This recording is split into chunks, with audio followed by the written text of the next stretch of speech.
മഴ പെയ്താ ആകെ നനയുമ്പോൾ വേഗം ചെല്ലേ ഓട് ഓട് ഓട് ഓട് ഓട് ആ വേഗം ചെല്ലേ മഴ പെയ്താലേ വാവുണ്ടാവും കുട്ടികൾക്ക് ചെല്ലേ നടക്ക്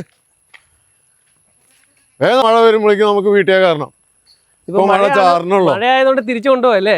മഴ കാരണം നമ്മള് കൂടുതൽ മഴ കൊള്ളിക്കാൻ പറ്റൂല. എല്ലാ ദിവസവും ഇത് കൂട്ട് കൊണ്ടുപോകും. എല്ലാ ദിവസവും നമ്മള് 2 മണിക്ക് ഇറങ്ങി കഴിഞ്ഞാൽ 5 മണി വരെ നമ്മള് ഈ തീറ്റാൻ വേണ്ടി എല്ലാവരും ഇറക്കും. വീട്ടിലാടുകൾ ബ്ലാക്കും വൈറ്റും എല്ലാം ഉണ്ട് ഇല്ലേ? വൈറ്റാണ് കൂടുതൽ, ബ്ലാക്ക് ഒന്നേ ഉള്ളൂ, 2 കുഞ്ഞുങ്ങളും. വൈറ്റിനോട് ഒരു പ്രത്യേക താല്പര്യം ഇല്ലേ? വൈറ്റിനോട് അതാണല്ലോ നമ്മുടെ ഇപ്പോഴത്തെ പുതിയ ട്രെൻഡ്, വൈറ്റാണ്. അതുകൊണ്ടാണ് നമ്മള് വൈറ്റിനിപ്പോ ഫോക്കസ് ചെയ്തിട്ടുള്ളത്. നടക്ക് വേഗം ചോയ്യേ മഴ വരുന്നു വേഗം ഓട്. നമുക്ക് വീട്ടിൽ പോയിട്ട് അല്ല തന്നെ കേട്ടോ. മഴയൊക്കെ മാറിയിട്ട് നാളെ നമുക്ക് പുല്ല് തിന്നാൻ പോവാ കേട്ടോ. വേഗം നടന്നോളെ. വലിയ മഴ പെയ്താലേ വാവുണ്ടാവും. വേഗം കയറിക്കോ കുറച്ച് പടി തുറന്നിട്ടുണ്ട്.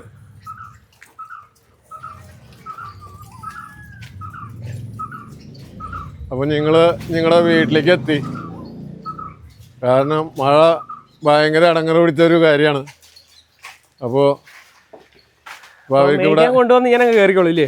അത് പിന്നെ ഇനി അവരവരെ മേമ്പടി പ്ലാവൻ തീറ്റ പിന്നെ പ്ലാവിൻ്റെ ഇല സ്റ്റോക്ക് ചെയ്തിട്ടുണ്ട് അവർക്ക് ആവശ്യത്തിന് കഴിക്കാൻ. അത് കാരണം പിന്നെ ബുദ്ധിമുട്ടൊന്നും ഉണ്ടാവില്ല. എല്ലാവർക്കും നമസ്കാരം. നമ്മൾ ഇന്ന് എത്തി നിൽക്കുന്നത് തൃശ്ശൂർ ജില്ലയിൽ മുണ്ടത്തിക്കോണം എന്ന് പറഞ്ഞ സ്ഥലത്താണ്. എല്ലാവരും ആട് വളർത്തുന്നു, പക്ഷേ ഏറെ വ്യത്യസ്തമായിട്ട് ആട് വളർത്തുകയാണ് ഫ്രാൻസിസ് ചേട്ടൻ. ഇവിടുത്തെ ഒരു പ്രത്യേകത എന്ന് പറഞ്ഞാൽ വൈറ്റ് നിറമുള്ള വീട്ടിലാടിനെ ഏറെ ഇഷ്ടമാണ് ഫ്രാൻസിസ് ചേട്ടന്. അപ്പോൾ വൈറ്റ് ആടുകളെ കൊണ്ട് നിറഞ്ഞിരിക്കുകയാണ് ഈ ഒരു വീട്. അപ്പം നല്ല ക്വാളിറ്റിയുള്ള വൈറ്റ് നിറമുള്ള വീട്ടിലാടുകളും ബ്ലാക്ക് ആടുകളെയും അതിൻ്റെ കൂടെ തന്നെ വളർത്തുന്നുണ്ട്. അപ്പോൾ അതിമനോഹരമായ ഫ്രാൻസിസ് ചേട്ടൻ്റെ ആട് ഫാമിൻ്റെ വിശേഷങ്ങളാണ് ഇന്നത്തെ വീഡിയോ കൂടി നമ്മൾ പങ്കുവെക്കാൻ പോകുന്നത്. അപ്പോൾ നേരെ വീഡിയോയിലേക്ക്. ഞാനിപ്പോൾ ഫോക്കസ് ചെയ്തുകൊണ്ടിരിക്കുന്ന വൈറ്റ് ബീറ്റിൽ ആടുങ്ങളെയാണ്. എല്ലാവരും ബ്ലാക്ക് വളർത്തുമ്പോൾ നമ്മൾ വെറൈറ്റിക്ക് വേണ്ടി 5 വർഷമായി നമ്മൾ ഈ ഫാം തുടങ്ങിയിട്ട് 3 വർഷം കഴിഞ്ഞു വൈറ്റ് മാത്രം ഫോക്കസ് ചെയ്തിട്ട്. അങ്ങനെ ഇരിക്കുമ്പോഴാണ് ഇപ്പോൾ പുതിയ ആടുകളൊക്കെ സെറ്റാക്കിയിട്ടുണ്ട്. വലിയ ആടുകളൊക്കെ വന്നല്ലേ. ഒരു 3-3.5 ലക്ഷം റുപ്യയുടെ കൂടിൻ്റെ പുതിയ കൂട് പണിതിട്ടുണ്ട്. അത് കഴിഞ്ഞ് ഒരു 1-1.5 ലക്ഷം റുപ്യയുടെ അടുത്ത് കണ്ടിട്ട് ഒരു വലിയ മുട്ടനെ എടുത്തിട്ടുണ്ട്. അപ്പം നമുക്ക് അടുത്ത ബാച്ചിൽ ഇപ്പോൾ വളർത്തിയിട്ട് ഒന്നുകൂടി ബെറ്റർ ആക്കിയിട്ട് നല്ല ആരോഗ്യമുള്ള നല്ല ക്വാളിറ്റിയുള്ള ആടുകളെ നമുക്ക് ഇവിടെ നാട്ടിൽ കൊടുക്കാൻ പറ്റണം. ഫ്രാൻസിസ് ചേട്ടൻ എന്താ ഈ വീട്ടില് വെള്ളയോട് ഇത്ര താല്പര്യം? വെള്ളയോട് താല്പര്യം എന്ന് പറഞ്ഞു കഴിഞ്ഞാൽ മൊത്തത്തില് ഇപ്പോഴത്തെ റെന്റ് ബ്ലാക്ക് നമ്മുടെ കേരളത്തിൽ എല്ലാവിടെയും ആയി. വൈറ്റ് വളരെ ദുർലഭമുള്ളൂ. അപ്പോൾ നമ്മളൊന്ന് മാറ്റി ചിന്തിച്ചെന്ന് മാത്രം. നമുക്ക് ഈ ബുദ്ധിമുട്ടിന്റെ ഇടയിൽ നമുക്ക് 10 രൂപ എങ്ങനെ ആദായം കിട്ടുന്നതാണ് നോക്കേണ്ടത്. ആ ഒരു ചുറ്റുപാട് വെച്ചിട്ടാണ് ബ്ലാക്ക് ഒഴിവാക്കിയിട്ട് വൈറ്റ് ഇറക്കിയിട്ടുള്ളത്. വൈറ്റ് കുഴപ്പമൊന്നുമില്ല, നമുക്ക് കുഞ്ഞുങ്ങളെ ഇറങ്ങി കഴിഞ്ഞാൽ ന്യായമായ റേറ്റിൽ നല്ല കുഞ്ഞുങ്ങളെ നമുക്ക് സെയിൽ നടക്കുന്നുണ്ട്. അതുകൊണ്ട് ഇപ്പോൾ ഒരു 3-3.5 വർഷമായി വൈറ്റ് മാത്രം ഫോക്കസ് ചെയ്ത് തുടങ്ങിയിട്ട്. അപ്പോൾ കുഴപ്പമൊന്നുമില്ല, നല്ല രീതിയിൽ നമുക്ക് ഈ ഫാം മുന്നോട്ട് കൊണ്ടുപോകാൻ. എൻ്റെ ജീവിതത്തിൽ ഞാൻ ഇതുകൊണ്ടാണ് ജീവിക്കണേ.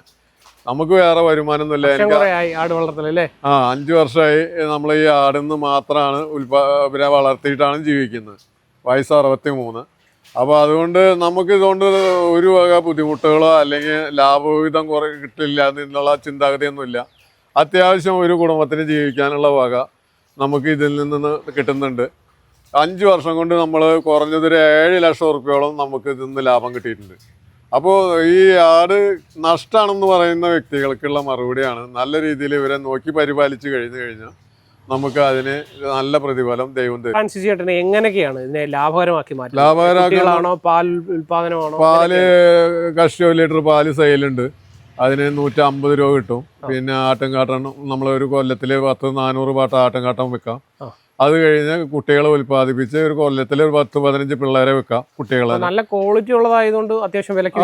അത് പിന്നെ ഞാനിവിടെ കിലോന് 1000 രൂപ വെച്ചിട്ടാണ് കുഞ്ഞുങ്ങളെ വെക്കുന്നത്. വീട്ടിലാടിന് ആവശ്യക്കാരുണ്ടല്ലോ? ആവശ്യക്കാർ നമുക്ക് കൊടുക്കാനില്ലാത്ത ബുദ്ധിമുട്ടുള്ളൂ. കുട്ടികളെ നല്ല ബ്രീഡ് നമ്മൾ വളർത്തുമ്പോൾ അതിന് ആൾക്കാരുണ്ടാവുന്നേ. നമ്മൾ കള്ളത്തരം ചതിയും വഞ്ചനൊന്നും ചെയ്യാതെ ഇരുന്നാൽ തന്നെ നമ്മുടെ മുതൽ വിറ്റ് പോകാൻ നമുക്കൊരു ബുദ്ധിമുട്ടുമില്ല. ഉൽപ്പാദിപ്പിക്കണം, ക്ഷമയോടുകൂടി അവരെ നോക്കി പരിപാലിച്ച് നമ്മൾ നല്ല രീതിയിൽ ഉൽപ്പാദിപ്പിച്ചാൽ മതി. അതുകൊണ്ട് നമുക്ക് ഒരു നഷ്ടം ഉണ്ടാവില്ല. അത്യാവശ്യം ഒരു കുടുംബം നല്ല രീതിയിൽ ജീവിച്ചു പോകാനുള്ള വഴി എനിക്ക് കിട്ടിയിട്ടുണ്ട്. അപ്പോൾ അതുകൊണ്ട് എല്ലാവരും ഇതിന് നല്ലൊരു രീതിയിൽ വളർത്തി കഴിഞ്ഞാൽ ജീവിക്കാം, കുഴപ്പമൊന്നുമില്ല. ഇതാണ് നമ്മുടെ പുതിയതായിട്ട് ഇപ്പോൾ എടുത്തിട്ടുള്ള മുട്ടൻ. ഇവൻ നമ്മൾ പഞ്ചാബിൽ നിന്ന് ഇറക്കി ഇപ്പോൾ നമ്മുടെ വീട്ടിൽ വന്നിട്ട് ഒരാഴ്ച 8 ദിവസം ആവണു. അത്യാവശ്യം നല്ല വില കൊടുത്തിട്ടുണ്ടായിരുന്നു. ഇത് ഇപ്പോൾ 4ാമത്തെ മുട്ടനാണ് ഇപ്പോൾ നമ്മൾ ഇത് എടുത്തിട്ടുള്ളത്. 3 ആളെന്നെ മാറ്റി. നല്ല ഹൈറ്റും പൊക്കമൊക്കെ ഉള്ളൂ അല്ലേ? നല്ല അത്യാവശ്യം നല്ല ഹൈറ്റും നല്ല പൊക്കം കാര്യങ്ങളൊക്കെ ഉണ്ട്. അപ്പോൾ അതാണ് അതിൻ്റെ വിശേഷം. ഇൻബ്രീഡിങ്ങിൽ മാക്സിമം ഒരു മുട്ടനെ 1.5-2 വർഷം നമ്മളിവിടെ നിർത്തുള്ളൂ. ഇൻബ്രീഡിങ്ങിൻ്റെ വിഷയം നമ്മുടെ വീട്ടിലുണ്ടാവില്ല. കാരണം ഇൻബ്രീഡിങ്ങിൽ കുട്ടികളെ ഇറക്കി കൊടുത്തു കഴിഞ്ഞാൽ അവർ നമ്മൾ വിചാരിച്ച പോലെ ഹൈറ്റും വെയ്റ്റും അതിൻ്റെ വളർച്ചയിൽ മുരടിപ്പ് വരും. അപ്പോൾ അതുകൊണ്ട് ഒരു മാക്സിമം 1.5-3 ട്രിപ്പ് കുട്ടികളെ ഇറങ്ങി കഴിഞ്ഞാൽ നമ്മൾ മുട്ടനെ ചേഞ്ച് ചെയ്യും. അതാണ് അതിൻ്റെ വിശേഷങ്ങൾ. പിന്നെ കയ്യിൽ നിൽക്കുന്ന ആട് പഞ്ചാബിൽ നിന്ന് വന്ന് ഇതിപ്പോൾ 2ാമത്തെ പ്രസവം. നമ്മുടെ വലത്തെ കയ്യിൽ നിൽക്കുന്ന 2ാമത്തെ പ്രസവം നാട്ടിൽ ജനിച്ചു വളർന്ന ആട്. ഇതിൻ്റെ രണ്ടിൻ്റെയും നിങ്ങൾ വ്യത്യാസം നോക്കിയേ. നല്ല ഹെവി സൈസ് ആട് തന്നെയല്ല, നമ്മുടെ നാട്ടിൽ നല്ല ആടുകളെ ഉൽപ്പാദിപ്പിക്കാൻ നമുക്ക് കഴിയും. എന്നാലും ആൾക്കാർക്ക് പുറത്ത് വന്ന ആടാണെന്ന് വിചാരിച്ചിട്ട് വലിയൊരു പുതുമയുണ്ട്. അതിനുവേണ്ടി നാട്ടിലുള്ള ആടും പുറത്തുനിന്ന് വന്ന ആടും, ഇത് 2 കയ്യിൽ 2 ആട് നിൽക്കുന്ന, ഒന്ന് പുറത്തുനിന്ന് വന്നതും ഒന്ന് നമ്മുടെ നാട്ടിലുണ്ടായതും. ഇത് 2 ആളും 2ാമത്തെ പ്രസവത്തിന് ചെന്നൈയിൽ നിൽക്കുന്നു. അടുത്ത മാസം പ്രസവമുണ്ട്. അതാണ് ഈ നമ്മൾ പുറത്തുനിന്ന് മേടിച്ചാലാണ് ആടുകൾക്ക് ക്വാളിറ്റി ഉണ്ടാവുള്ളൂ എന്ന് വെറുതെ പറയുന്നതാണ്. നമ്മുടെ നാട്ടിൽ ജനിച്ച് വളർന്നാലും ഈ പുറത്തുനിന്ന് വരുന്ന അതേ ക്വാളിറ്റിയിൽ നമുക്കിവിടെ കുട്ടികളെ ഇറക്കി വലുതാക്കി എടുക്കാവുന്ന കാര്യമുള്ളൂ. എന്നാലും പുറത്തെ ആൾക്കാരുടെ കാഴ്ചപ്പാട് പുറത്തുനിന്ന് വന്ന ആനയാവും എന്നുള്ള ഒരൊറ്റ ചിന്താഗതി, അതിലാണ് ഞാനും പെട്ടുപോയത്. അതാണ് അതിൻ്റെ വിശേഷങ്ങൾ. പിന്നെ ഒരു കാര്യം നമ്മൾ പ്രത്യേകം ശ്രദ്ധിക്കുക. ഞാൻ ഈ ആട് മേടിച്ച് ഞാൻ വഞ്ചിക്കപ്പെട്ടു. അതുകൊണ്ട് നിങ്ങൾ ആരും ആരുടെയും വിശ്വസിച്ച് കാശുകൾ മേടിക്കാതിരിക്കുക. ഈ മേടിച്ച വ്യക്തിയുടെ പേര് ഞാൻ പറയുന്നില്ല. കാരണം അത് നമുക്ക് അടുത്തൊരു കൂട്ടുകാരനും എൻ്റെ ഒരു കൂടപ്പിറപ്പിനെ പോലെ സ്നേഹിക്കുന്ന ഒരു വ്യക്തിയാണ്.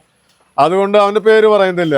എന്നാലും നിങ്ങൾ അവൻ്റെ അടുത്തിൽ നിന്ന് വാങ്ങിക്കായാലും ശരി, 2 വട്ടം നമ്മൾ ആലോചിക്കണം. എന്തൊരു മുതലും കൈപ്പറ്റുമ്പോൾ സ്നേഹം വേറെ, കാശ് വേറെ. മുതല് നമ്മുടെ കയ്യിൽ 1,15,000 രൂപ കൊടുത്തിട്ട് മോഹിച്ച് മേടിച്ച മുതലാണ്. പക്ഷെ ഞാൻ വിചാരിച്ച തൂക്കോ ഞാൻ വിചാരിച്ച ഹൈറ്റോ കിട്ടിയില്ല. അപ്പൊ അത് സ്നേഹത്തില് വിശ്വാസവഞ്ചന കാണിച്ചു. അതാണ് എനിക്ക് പറ്റിയ തെറ്റ്. നമ്മളൊരാളുടെ വാക്ക് കേട്ട് നമ്മൾ തുറന്ന് പറയാൻ തയ്യാറായത് ഫ്രാൻസിസ് ചേട്ടനാണ്. പലർക്കും ഇതേപോലെ ഒരുപാട് ആൾക്കാർക്ക് അമളി പറ്റിയിട്ടുണ്ട്. ആരും മുന്നോട്ട് വരുന്നില്ല. അളന്ന് തിട്ടപ്പെടുത്തി ഞാൻ ഈ ആടിന്റെ ഹൈറ്റ് ഞാൻ നിങ്ങൾക്ക് ഈ വീഡിയോയിൽ കാണിച്ചു തരാം. എന്റെ കയ്യിൽ കിട്ടി. ഞാൻ ആ സാധനം അളന്ന് തിട്ടപ്പെടുത്തിയിട്ടുള്ള എന്റെ ഹൈറ്റ് 44 ഇഞ്ച് ഹൈറ്റ് ഉണ്ടെന്ന് പറഞ്ഞിട്ടാണ് നമ്മൾ കച്ചവടം. ആ സാധനം കച്ചവടം കഴിഞ്ഞതിന്റെ പിറ്റത്തെ ദിവസം 43 വീണ്ടും ആ സാധനം എന്റെ കയ്യിൽ വന്നപ്പോ 41 പ്ലസ് ഉള്ളൂ, 42 ഇല്ല. അതിന്റെ ഈ വോയിസിനോടൊപ്പം ഞാൻ അതിന്റെ വീഡിയോ അടക്കം ഞാൻ തരാം. പക്ഷെ ആളുടെ പേര് ഞാൻ പറയുന്നില്ല. അത് നമ്മൾ അവനാൽ താറടിച്ചൊന്നും വേണ്ട. നിങ്ങൾ ആരുടെ അടുത്ത് നിന്ന് കാശ് എടുത്ത് ആട് മേടിക്കായാലും സൂക്ഷിച്ചും കണ്ടും ബോധ്യപ്പെട്ടതിന് ശേഷം മേടിക്കുക. ആരും വഞ്ചിതരാകരുത്. മഴ കാരണം നേരത്തെ പുറത്തിറക്കി കൂട്ടിയ വീട്ടിലേക്ക് വന്നു. ഇനിയിപ്പോൾ വീട്ടിൽ കയറി കഴിഞ്ഞ് അവരിപ്പോൾ ഈ ഇല കഴിച്ചാൽ നേരെ അവരുടെ ഫാമിൻ്റെ ഉള്ളിലേക്ക് കയറി പോകും. നമ്മുടെ വീടിൻ്റെ മുന്നിലാണ് നിൽക്കുന്നത്. നമ്മുടെ വീടിൻ്റെ മുന്നിലാണ് നിൽക്കണത്. പിന്നെ കൂടുതലും വൈറ്റ് ആടുകളാണ് ഇപ്പോൾ നമ്മുടെ അടുത്ത് നിൽക്കുന്നത്. 90 ദിവസം കഴിഞ്ഞാൽ, പ്രസവിച്ച് 90 ദിവസം കഴിഞ്ഞാൽ പിന്നെ കുഞ്ഞുങ്ങൾ സെയിലിനാവും. അപ്പോൾ നമ്മൾ ഇതിപ്പോൾ ഈ കുട്ടികളൊക്കെ 4-5 മാസം ആവാറായതാണ്. 4 മാസം കഴിഞ്ഞതാണ്. ഇത് നമ്മൾ അവിടെ നിന്ന് ക്രോസ് ചെയ്ത് വന്നിട്ട് നമ്മുടെ നാട്ടിലിറങ്ങിയ കുഞ്ഞുങ്ങളാണ്. എല്ലാവർക്കും നല്ല ഇണക്കമാണ്. അത് പിന്നെ എന്തിൻ്റെ മുകളിലും കൊത്തിപ്പിടിച്ച് കയറി ആവശ്യമുള്ള സാധനങ്ങൾ അവർ കഴിച്ചോളും. അതെ അതെ. വേറെ എന്നാ പറയാ, 90 ദിവസം പ്രസവിച്ച് 90 ദിവസം കഴിഞ്ഞാൽ അവര് പിന്നെ അത്യാവശ്യം കൈത്തീറ്റയും പുല്ലൊക്കെ കഴിച്ചു തുടങ്ങും. അപ്പോൾ കൊണ്ടുപോകുന്ന വ്യക്തികൾക്ക് വലിയ ബുദ്ധിമുട്ടില്ലാതെ, വലിയ കാശ് അധികം ഇല്ലാതെ വാങ്ങിച്ചുകൊണ്ടുപോയി വളർത്താൻ പറ്റും. വലിയ ആടുകളൊക്കെ വാങ്ങിക്കാന്ന് പറഞ്ഞു കഴിഞ്ഞാൽ നല്ല പൈസ കൊടുക്കണം. നമ്മൾ അങ്ങനെ പൈസ കൊടുത്ത് വാങ്ങിച്ചിട്ടുള്ളതാണ്. അതുകൊണ്ട് ആൾക്കാർക്ക് നമുക്ക് കുഞ്ഞുങ്ങളെ കൊടുക്കുമ്പോൾ അധികം പൈസ വരില്ല. ഈ ആടിൻ്റെ എല്ലാ വക ക്വാളിറ്റികളും ആ കുഞ്ഞുങ്ങൾക്ക് ഉണ്ടാവും. ഇത് നമ്മൾ പാരസ്റ്റോക്ക് കാണിച്ചിട്ടാണ് നമ്മൾ കച്ചവടം ചെയ്യണത്. അല്ലാതെ അവിടുന്ന് വാങ്ങിച്ചുകൊണ്ട് വന്നിട്ട് നമ്മളിവിടെ കച്ചവടം ചെയ്യണതല്ല. ഇപ്പൊ നമ്മൾ മേടിച്ച മുട്ടനുണ്ടല്ലോ, നമ്മുടെ നല്ല പഞ്ചാബിന്ന് വന്നിട്ടുള്ളൂ, അവന് എത്ര രൂപയായി? അവന് പിന്നെ 1,15,000 ഉറുപ്പിയുടെ മുട്ടനാണ്. അതെ, ഒരാടിന്റെ വിലയാണ് നമ്മൾ ഈ പറയുന്നത്. ഒരു മുട്ടനാടിന്റെ വില. അതെ അതെ. പിന്നെ അതില് ചെറിയ ഒരു അക്കടി പറ്റുകയെന്ന് പറഞ്ഞു കഴിഞ്ഞാൽ 44 ഇഞ്ച് ഹൈറ്റ്, 100ന്റെ അടുത്ത് തൂക്കം എന്ന് പറഞ്ഞിട്ടാണ് നമ്മൾ ആ ആട് കണ്ട് ബോധ്യപ്പെട്ടിട്ട് പൈസ അയച്ചു കൊടുക്കണേ. ആ സാധനം നമ്മുടെ വീട്ടിൽ വന്നപ്പോൾ 42 ഹൈറ്റും 85 കിലോ തൂക്കം വന്നു. അപ്പൊ റെഡിക്ക് പറഞ്ഞാൽ, ചുരുക്കം പറഞ്ഞാൽ നമ്മൾ വഞ്ചിക്കപ്പെട്ടു. ഇത്രയും എക്സ്പീരിയൻസും പരിചയം ഉണ്ടായിട്ട് വരെ നമ്മളതിനെ അവർക്ക് കൊണ്ടുപോയി കുഴിയിൽ ചാടിക്കാൻ പറ്റി.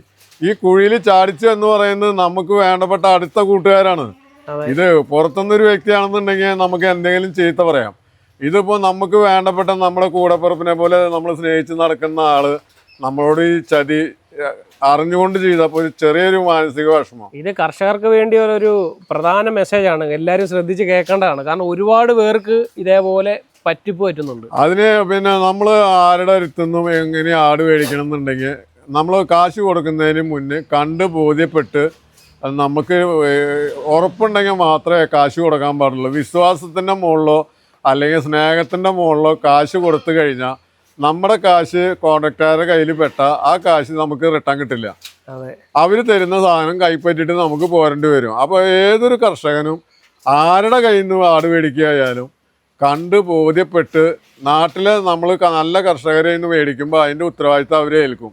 കച്ചവടക്കാരെ കയ്യിൽ നിന്ന് ഈ സാധനം മേടിച്ചു കഴിഞ്ഞാൽ ഒരു ഉത്തരവാദിത്വമില്ല. നമ്മുടെ കാശ് അവരുടെ കയ്യിൽ പെട്ടാൽ പിന്നെ ആ കാശ് നമുക്ക് റിട്ടേൺ കിട്ടില്ല. ഇത്രയും നാളത്തെ എക്സ്പീരിയൻസ് ഉണ്ടായിട്ടും 2026 വലിയൊരു പറ്റിപ്പ്. 2026 കർക്കിടക മാസത്തിൽ പറ്റിയ നമുക്ക് ഏറ്റവും പറ്റിയുള്ള ഒരു അടി, അതും സ്നേഹിതന്റെ കയ്യിൽ നിന്ന്. അത് നമ്മളെ ഏറ്റവും അടുത്ത സ്നേഹിതന്റെ കയ്യിൽ നിന്ന്. ഇതിനകത്ത് ഈ പ്രധാന ഒരു പാഠം എന്ന് പറഞ്ഞാൽ ആട് വളർത്തുമ്പോൾ നമ്മൾ ആരെയും വിശ്വസിക്കാൻ പാടില്ല. അത് തീർച്ചയായിട്ടും അങ്ങനെ തന്നെ. എത്ര നല്ല ഫ്രണ്ട്സ് ആയാലും കാശിന്റെ ഇടപാടുകൾ നടത്തിയ ഒരു കാര്യം ചെയ്യുമ്പോൾ ഒരാളെയും നമുക്ക് വിശ്വസിക്കാൻ പറ്റില്ല. കണ്ട് ബോധ്യപ്പെട്ട് നാട്ടിൽ കണ്ട് ബോധ്യപ്പെട്ടിട്ട് കാശ് കൊടുക്കാൻ പാടുള്ളൂ. നമ്മൾ വിശ്വാസത്തിൻ്റെയും നമ്മൾ സ്നേഹത്തിൻ്റെ മുകളിലാണ് അവർ അവിടെ കാണിച്ചു തന്ന ആടിനെ. ഈ ക്വാളിറ്റി ആടിന്റെ വില അറിയാൻ വയ്യാത്തൊരു പറയും. ഇപ്പോൾ 1 ലക്ഷം രൂപ 1.5 ലക്ഷം രൂപയൊക്കെ ഒരു ആടിന്റെ വിലയെന്നൊക്കെ പലരും ചോദിക്കാറുണ്ട്. പക്ഷെ ക്വാളിറ്റിക്ക് നമ്മൾ വില, അത് ക്വാളിറ്റിക്ക് അനുസരിച്ച് പൈസ കൊടുക്കണം. അത് അവിടെ കൊടുക്കണം. നമുക്ക് നല്ല വില കിട്ടും. അതന്നെ, അതിൽ നല്ല കുഞ്ഞുങ്ങളെ കൊടുന്ന് ഇറക്കി കഴിഞ്ഞാൽ നമുക്ക് ആ പൈസ തിരിച്ചു പിടിക്കാം. അതൊന്നും പൈസ നമുക്ക് നല്ല സാധനം മേടിക്കുമ്പോൾ കാശ് കൂടുതൽ വന്നെങ്കിലും അതിൽ നിന്ന് ഒരു ട്രിപ്പ് കുട്ടികളെ ഇറങ്ങി കഴിഞ്ഞാൽ നമ്മുടെ കാശ് ഏറെക്കുറെ നമ്മുടെ കയ്യിൽ വരും. മഴ കാരണം പുറത്തേക്ക് ഇറക്കാൻ പറ്റാത്ത കാരണം ഇപ്പൊ കൂട്ടിൽ നിർത്തി ഇല കൊടുക്കണം. അടത്തിയിട്ട് കൊടുക്കും അല്ലേ? ആ, അത് ഓരോന്നോരോന്നായിട്ട് പൊട്ടിച്ച് ഒരൊറ്റ ഇല വേസ്റ്റ് വരില്ല. ഇങ്ങനെ കൊടുത്താ നമ്മള് അലക്ക് കെട്ടി കൊടുത്താൽ പകുതി വലിച്ച് താഴെ ഇടും. അപ്പോൾ അങ്ങനെ വരുമ്പോൾ നമുക്ക് ഒരുപാട് നഷ്ടങ്ങൾ സംഭവിക്കും. ഇപ്പൊ കൂടൊക്കെ അങ്ങ് വൃത്തിയാക്കി അല്ലേ? കൂട് ഇപ്പോൾ പണി കഴിഞ്ഞിട്ട് കഴിയണുള്ളൂ. കുറച്ചുകൂടി മെയിൻ്റെനൻസ് വർക്ക് ഉണ്ട്, മുഴുവൻ പൂർത്തിയായിട്ടില്ല. നല്ല സൗകര്യമായില്ലേ? അപ്പോൾ ഒരുവിധം സൗകര്യമാക്കിയിട്ട്. നേരത്തെ നമ്മൾ ആദ്യത്തെ വീഡിയോ നമ്മൾ കൂടെ ആദ്യത്തെ വീഡിയോ എന്ന് പറഞ്ഞാൽ താഴെ നിൽക്കുന്ന ചെറിയ കൂടായിരുന്നു. ഇപ്പൊ നമ്മൾ ഹൈടെക് കൂടാക്കിയിട്ടുണ്ട്. വെളിയിൽ നിന്നൊക്കെ തീറ്റിട്ട് കൊടുക്കാം. വെളിയിൽ നിന്നിട്ട് നമുക്ക് ഭക്ഷണം ഇട്ട് കൊടുക്കാം. തുറക്കാൻ പറ്റുമെന്ന് തോന്നില്ലേ? ഇതൊക്കെ ഡോറുകൾ തുറക്കാം. ഇങ്ങനെ മേലോട്ട് പൊക്കെ ഇങ്ങനെ മേലേക്ക് പൊന്തിച്ച് തുറക്കാം. ഇത് ഈ ഡോറിന്റെ മെയിൻ ആവശ്യം എന്താന്ന് വെച്ച് കഴിഞ്ഞാൽ ഇതില് അമ്മയും മക്കളായിട്ട് കിടക്കുമ്പോ കുഞ്ഞുങ്ങൾ വെളിയിൽ ചാടി പോവാതിരിക്കും. എല്ലാം തുറക്കാം നമുക്കിത്. ഇത് കംപ്ലീറ്റ് സിംഗിൾ ഡോറാ. ഇങ്ങനെ തുറക്കാൻ പറ്റും. ഇങ്ങനെ നമുക്ക് 4 ഡോറും തുറക്കാം. മുട്ടന്മാർക്ക് മാത്രം ഡോർ വെച്ചിട്ടില്ല. ഇത് പെണ്ണാടുകൾക്കുള്ളതാണ്. കുട്ടികൾ ചാടാതിരിക്കാൻ വേണ്ടി, കുട്ടികൾ പിന്നെ വെളിയിൽ ചാടി പോവാതിരിക്കാൻ വേണ്ടി നമ്മൾ ഇത് സെറ്റ് ചെയ്തതെന്ന് മാത്രം. നല്ല വൃത്തിയായി കൂട്. വൃത്തിയായിട്ട് എടുത്തിട്ടുണ്ട്. ഇനി ഇപ്പുറത്തെ ഒരു സെഷൻ കൂടെ ഉണ്ടല്ലേ? ഇത് എന്റെ പഴയ കൂടാണത്. അത് സെഷൻ കൂട് വേറെ ഉണ്ട്. അത് മെയിൻ്റെനൻസ് ചെയ്തിട്ടുള്ളൂ. അത് അടുത്ത വർഷകാലത്ത് വേനൽക്കാലത്ത് അത് പുതുക്കി നമ്മൾ ഇപ്പൊ പുതിയത് പണിത പോലെ ഭംഗിയായിട്ട് അറേഞ്ച്മെന്റ് ഒക്കെ രണ്ടും സെയിം ആണ്. പക്ഷെ ഇത് പഴയ മോഡല്, അതാണ് അതിന്റെ വിശേഷം. തിന്നാൻ പറ്റാഞ്ഞ് നമുക്ക് നാളെ വെളിയിൽ പോയിട്ട് തിന്നാം, മഴയില്ലാത്ത കേട്ടോ. ഞാൻ ഫാമിൻ്റെ അകത്താണ് നിൽക്കുന്നത്. ഈ ആട് വളർത്തുക എന്ന് പറഞ്ഞു കഴിഞ്ഞാൽ നമ്മുടെ മനസ്സിൻ്റെ ഒരു സന്തോഷം. നമ്മൾ ഇഷ്ടപ്പെട്ടിട്ട് ചെയ്യുമ്പോൾ അത് എത്ര ഭാരമായാലും നമുക്കത് മനസ്സിൽ തട്ടില്ല. ഇഷ്ടപ്പെടാത്ത ജോലി ചെയ്യുമ്പോൾ ആർക്കായാലും വെറുപ്പ് വരും, അതിനോട് ശ്രദ്ധ കുറയും. പിന്നെ ഇതിൽ നമുക്ക് പിന്നെ സ്നേഹവും സന്തോഷവും സുഖവും ഒക്കെ ഇതിൽ നിന്ന് കിട്ടും. ഇതിൽ പിന്നെ നമുക്ക് ഇതിൽ പ്രത്യേകിച്ച് പറയാനുള്ളത് എന്താണെന്ന് വെച്ച് കഴിഞ്ഞാൽ നല്ല രീതിയിൽ അധ്വാനിക്കണം. അധ്വാനം, നല്ല അധ്വാനം വരും. പുല്ല് കൊടുക്കണം, കുഞ്ഞുങ്ങളെ നോക്കണം, പ്രസവിപ്പിക്കണം, അവരുടെ മറ്റുള്ള അതുപോലെ തന്നെ അതിന് വരുമാനം കിട്ടും. നമുക്ക് പാലായിട്ട് വരുമാനം കിട്ടും, ആട്ടുംകാട്ടത്തിൻ്റെ വരുമാനം കിട്ടും. അത് കഴിഞ്ഞ് കുഞ്ഞുങ്ങളെ വിൽക്കുമ്പോൾ വരുമാനം കിട്ടും. ഞാനൊരു ദിവസം എൻ്റെ വരുമാനം 200 രൂപ ശരാശരി കണക്ക് കൂട്ടിയിട്ടുള്ളത്. പക്ഷേ എനിക്ക് ഈശ്വരൻ ഒരു വർഷത്തിൽ 1 ലക്ഷത്തിന് മേലെ വരുമാനം തരുന്നുണ്ട്. ഞാൻ കണക്ക് കൂട്ടിയപ്പോൾ 5 വർഷം കൊണ്ട് ഞാൻ ഒരു 9-10 ലക്ഷം റുപ്യ മാറ്റി വെച്ച ആളാണ് എൻ്റെ പണി ജീവിതം കഴിഞ്ഞിട്ട്. അപ്പോൾ നമ്മൾ എത്രയും കഷ്ടപ്പെടണു, ആ കഷ്ടപ്പെട്ടതിനുള്ള പ്രതിഫലം നമുക്ക് നിന്ന് കിട്ടും. ആട് മേഖല നഷ്ടമെന്ന് പറയുന്നവർക്ക് വെറുതെ പറയുന്നതാണ്. നമ്മൾ ഇഷ്ടമില്ലാത്ത ജോബ് തിരഞ്ഞെടുക്കുക, അതുപോലെ കറക്റ്റ് നമ്മളതിന് നോക്കാതിരിക്കുക. അങ്ങനെ വരുമ്പോൾ പരാജയം സംഭവിക്കാം. ഇതിന് നല്ല രീതിയിൽ നമ്മുടെ ഇഷ്ടത്തോടു കൂടി നമ്മളതിനെ വളർത്തിയെടുക്കാന്നുണ്ടെങ്കിൽ നമുക്ക് അതിൽ നിന്ന് നല്ല ആദായം കിട്ടുന്നുണ്ട്. ഫ്രാൻസിസ് ചേട്ടാ, ഇവിടെ കൊടുക്കുന്ന ആഹാര രീതിയൊക്കെ എന്ത്? ആഹാരം നമ്മളിവിടെ കൊടുക്കുന്നത് 2 നേരം കൈത്തീറ്റ, 1 നേരം അയച്ചിട്ടുള്ള പുല്ല്. കൈത്തീറ്റ എന്ന് പറഞ്ഞു കഴിഞ്ഞാൽ ചോളം, ഗോതമ്പ്, കുറച്ച് അരി ഇട്ടിട്ട് വേവിക്കും, കഞ്ഞി വെള്ള രൂപത്തിൽ. അതിൽ കടലപ്പിണ്ണാക്ക്, പരുത്തി പിണ്ണാക്ക്, കൊപ്ര പിണ്ണാക്ക്, 3 പിണ്ണാക്ക് കുതിർത്തി 6 തരമായിട്ട് മിക്സാക്കി കഴിഞ്ഞതിന് ശേഷം കടലത്തൊണ്ട്, സോയാത്തൊണ്ട് ഇതിൻ്റെ മുകളിൽ നമ്മൾ കഞ്ഞിയുടെ മേലെ വെതറി കൊടുക്കും. ഇത്രയും ഒരു 6-8 തരം മിക്സാക്കിയിട്ടാണ് നമ്മൾ ഒരു നേരത്തെ ഭക്ഷണം കൊടുക്കുന്നത്.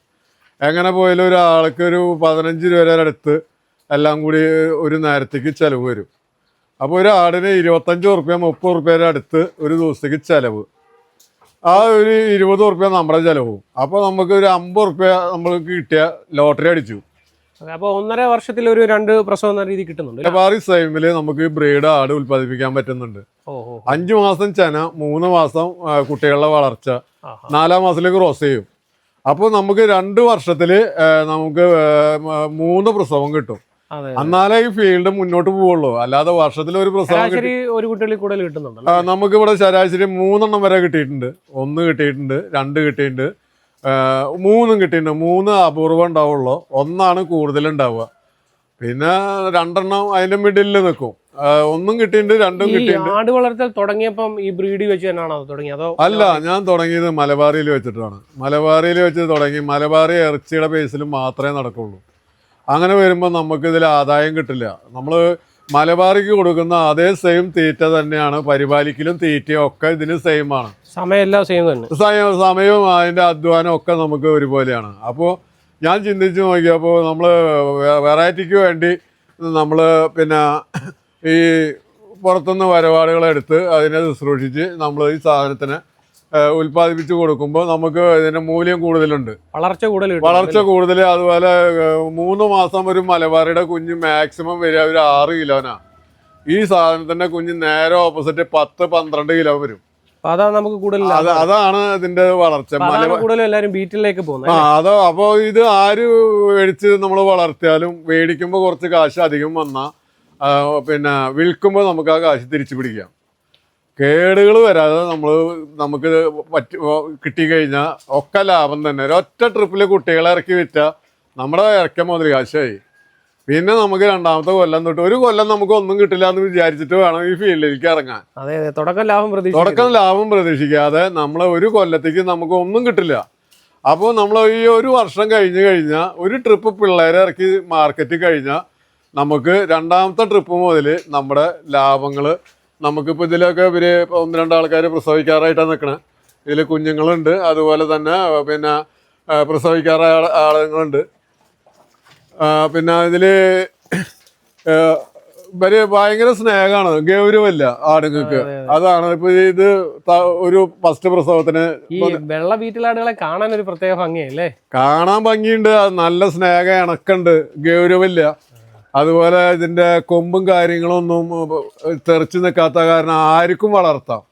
അപ്പോൾ അതാണ് അതിൻ്റെ ഒരു കാഴ്ചപ്പാട്. നമ്മൾ വെറുതെ നമ്മളൊരു ആടാന്നും പറഞ്ഞിട്ട് ഇതിൻ്റെ പിന്നാലെ നടന്നിട്ട് കാര്യമില്ല. ഇതിനോട് കുറച്ച് കാര്യങ്ങൾ മനസ്സിലാക്കുക. അപ്പോൾ അത് മനസ്സിലാക്കി ഇതിന് കണക്കാക്കി നമ്മൾ ഇതിന് മുന്നോട്ട് പോയി കഴിഞ്ഞാൽ നമുക്ക് ഒരു പരിധി വരെ, പിന്നെ പുറത്ത് കൂലിപ്പണിക്ക് പോകുന്ന കാശൊന്നും 1000-2000 ഒരു ദിവസം കിട്ടണമെന്ന് വിചാരിച്ചാൽ അതൊന്നും ഇതൊന്നും കിട്ടില്ല നമുക്ക്. ഞാൻ ഇപ്പോൾ എൻ്റെ കണക്കൂട്ടിൽ ഒരു ദിവസം 200 റുപ്യ അല്ലെങ്കിൽ മാക്സിമം 300. പക്ഷേ നമുക്ക് വാർഷിക വരുമാനം കണക്കാക്കി എടുക്കുമ്പോൾ അതിനും കൂടുതലുണ്ട്, സ്ഥിരം കിട്ടുന്ന. അപ്പൊ സ്ഥിര വരുമാനം നമ്മൾ ഒരു ദിവസത്തേക്ക് ഇപ്പൊ ഒരു തൊഴിലുറപ്പിന് ഒരു പെണ്ണ് പോവാണെന്നുണ്ടെങ്കിൽ 300-305 രൂപ കൂലി. അതിന് മേലെ നമുക്ക് വീട്ടിലിരുന്നിട്ട് നമ്മൾക്ക് വേറെ ടെൻഷനൊന്നും ഇല്ലല്ലോ. നമ്മളെ വീട്ടിലെ ജോലികൾ കഴിഞ്ഞു, ആരുടെ മുഖങ്ങള് കാണണ്ട. അപ്പൊ എത്ര മാസം ആകുമ്പോഴേ ഫ്രാൻസിസ് ചേട്ടൻ കുട്ടികളെ കൊടുത്തു തുടങ്ങുന്നത്? പ്രസവിച്ച് 90 ദിവസം കഴിഞ്ഞ കുട്ടികൾ സെയിലിനായി. അപ്പോഴേക്ക് അവരൊരു 20 കിലോ തൊട്ട് 25 കിലോന്റെ ഇടയ്ക്ക് തൂക്കം വരും. അത് കഴിഞ്ഞ് 90 ദിവസം ആകുമ്പോഴേക്കും അവർ കൈത്തീറ്റ എടുത്തു തുടങ്ങും, അതുപോലെ പുല്ല് കഴിച്ചു തുടങ്ങും. അപ്പോൾ പിന്നെ പാലിനോട് ശ്രദ്ധ കുറയും. അപ്പോൾ പിന്നെ അവിടെ നിന്നാണ് വളർച്ച. ഒരു മാസത്തിൽ 5 കിലോ വെച്ചൊരു കുഞ്ഞു വളരും. അത് കൊച്ചിലങ്ങനെ തന്നെയാണ്. ഇപ്പോൾ ഒരു പ്രസവിക്കുന്ന ഒരു കുഞ്ഞ് 4-5 കിലോ വെയിറ്റ് ഉണ്ടെങ്കിൽ 3 മാസം കൊണ്ട് 22 കിലോ 25 കിലോ വരെ എനിക്കിവിടെ തൂക്കം കിട്ടിയിട്ടുണ്ട്. അപ്പോൾ അത് പിന്നെ പാല് കുടിച്ചാലും 5 കിലോ വളരും, കൈത്തീറ്റ എടുത്താലും 5 കിലോ വളരും. അപ്പോൾ ഏറ്റവും കുറഞ്ഞത് 12, 15, 60, ഒരു 65-70 കിലോ ബോഡി വെയിറ്റ് വരും ഒരു വയസ്സിൽ. അതാണ് ഈ ബ്രീഡിനുള്ള ഇത്. നേരെ മറിച്ചൊരു മലബാറി ആണെങ്കിൽ 30 കിലോ ഉണ്ടാവില്ല ഒരു വയസ്സ്. അതിന് കൊടുക്കുന്ന അതേ തീറ്റ മാത്രം ഇതിന് കൊടുത്താൽ മതി. ഇതിനായിട്ട് നമുക്ക് വേറെ പ്രത്യേകിച്ച് തീറ്റയൊന്നും വേണ്ട. മലബാറിക്ക് കയറിട്ടിട്ട് വേണം പുറത്തിറക്കാൻ. ഇത് വളരെ ശാന്തതയുള്ള ആടുകളായ കാരണം നമ്മളെ പിന്നാലെ പോകുന്നോളും. അപ്പോൾ എനിക്ക് ഇഷ്ടപ്പെട്ടത് വൈറ്റ് വീറ്റിലാണ്. ബ്ലാക്കിനേറ്റ് ഒന്നുകൂടി സ്നേഹം കൂടുതൽ വൈറ്റായ കാരണമാണ് ഞാൻ വൈറ്റ് ഫോക്കസ് ചെയ്തിട്ടുള്ളത്. അതാണ് ഇതിൻ്റെ വിശേഷം. എൻ്റെ കൂടും അതുപോലെ എൻ്റെ ആടുകളേനെയും ഇഷ്ടപ്പെട്ടു എന്ന് വിചാരിക്കുന്ന എല്ലാവരും വീണ്ടും നമുക്ക് വേണ്ടി പ്രാർത്ഥിക്കണം. നിങ്ങളുടെയൊക്കെ പ്രാർത്ഥനയുടെ ഫലമാണ് നമ്മുടെ വിജയം. മനസ്സിന് നന്മയുള്ള നല്ലൊരു കർഷകനെയാണ് നിങ്ങൾക്ക് വേണ്ടി പരിചയപ്പെടുത്തിയിട്ടുള്ളത്. കാരണം ഒരുപാട് കർഷകരെ നമ്മുടെ വീഡിയോയിൽ കൂടി നിങ്ങൾക്ക് വേണ്ടി പരിചയപ്പെടുത്തുന്നുണ്ട്. അപ്പോൾ എല്ലാ വീഡിയോയിലും നമ്മൾ പറയാറുണ്ട്, വീഡിയോ ആദ്യം കാണുന്നവർ ഒന്ന് സബ്സ്ക്രൈബ് ചെയ്യാൻ മറക്കരുത്. പരമാവധി എല്ലാവർക്കും ഷെയർ ചെയ്യുക. നിങ്ങളുടെ വിലപ്പെട്ട അഭിപ്രായങ്ങൾ കമൻറ്റിലൂടെ രേഖപ്പെടുത്താൻ മറക്കരുത്. ഫുൾ ടൈം കർഷകനാണ് ഫ്രാൻസിസ് ചേട്ടൻ. നമ്മൾ കണ്ടല്ലോ, അദ്ദേഹം പറഞ്ഞല്ലോ. അപ്പോൾ ആട് വളർത്തി ജീവിക്കുന്ന ഒരു കർഷകനാണ്. ഇതേപോലെ ധാരാളം കർഷകർ നമ്മുടെ നാട്ടിലുണ്ട്. അപ്പോൾ ഇത് ചെയ്യാൻ ഒരു മനസ്സും അതിനൊരു ആത്മവിശ്വാസമൊക്കെ ഉണ്ടെങ്കിൽ മാത്രമേ ഏത് കൃഷിയും വിജയിക്കാൻ പറ്റുകയുള്ളൂ. ലാഭം മാത്രമല്ല, അതിനോടൊരു ഇഷ്ടത്തോടു കൂടി ഇഴുകി ചേർന്ന് ചെയ്തെങ്കിൽ മാത്രമേ ഏത് കൃഷിയും ലാഭകരമാക്കി മാറ്റാൻ പറ്റുകയുള്ളൂ. അപ്പോൾ അടുത്ത വീഡിയോയുമായി കാണാം. എല്ലാ പ്രിയ സുഹൃത്തുക്കൾക്കും നന്ദി, നമസ്കാരം.